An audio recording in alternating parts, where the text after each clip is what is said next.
আল্লাহ বলছেন, ও আমার বান্দারা, তোমরা যারা নিজের প্রতি অন্যায় করেছো, তোমরা যারা নিজের প্রতি গুনাহ করেছো, তোমরা লা তাকনাতু মির রাহমাতিল্লাহ, তোমরা আমার রহমত থেকে নিরাশ হয়ো না, তোমরা আল্লাহর রহমত থেকে তোমরা বঞ্চিত হয়ো না।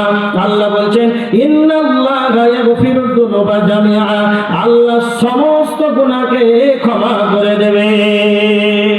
সুবহানাল্লাহ। সমস্ত গুনাহ, সাগীরা কাবীরা গুনাহ, এমনকি যদি শিরক যদি করে থাকে, শিরকের গুনাহ ক্ষমা হয়ে যাবে। কিন্তু কথা মনে রাখবেন, শিরকের গুনাহ মৃত্যুর আগে আপনাকে ক্ষমা চেয়ে নিতে হবে। কোন ব্যক্তি যদি শিরক করে মারা যায়, তাহলে তার আর ক্ষমা হবে না। কিন্তু কেউ যদি শিরক করে এমন একটা বড় গুনাহ করে আর মৃত্যুর আগে যদি আল্লাহর কাছে ক্ষমা চায়, আল্লাহ শিরকের গুনাহটাও ক্ষমা করে দেবে। তার জন্য আমার আল্লাহ বলেছেন, ইন্নাল্লাহা ইয়াগফিরুদ যুনুবা জামিআ, নিশ্চয় আমি আল্লাহ সমস্ত গুনাহকে মাফ করে দেব, আমি হলাম গফুরুর রহিম। আল্লাহ তারপরে বলছেন, ইন্নাহু হুয়াল গফুরুর রহিম।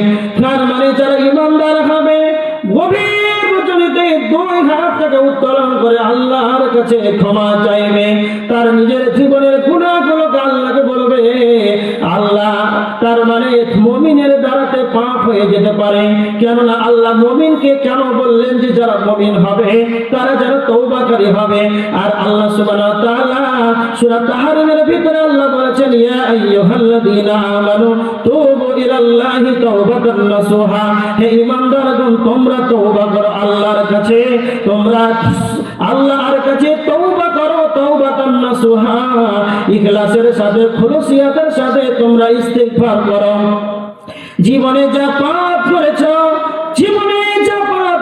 আল্লাহর কাছে তুমি লজ্জিত হও, নিজেকে লজ্জিত হওয়ার পর আল্লাহর কাছে তওবা করো। তার মানে যারা ঈমানদার হবে, দুই হাত থেকে গভীর রজনীতে হাত থেকে উত্তোলন করে আল্লাহকে বলবে, আল্লাহ, জীবনে আমি যতগুলো গুনাহ করেছি আল্লাহ তুমি ক্ষমা করে দাও। রব্বানা যালামনা আনফুসানা ওয়া ইল্লাম তাগফির লানা ওয়া তারহামনা লানাকুনান্না মিনাল খাসিরিন।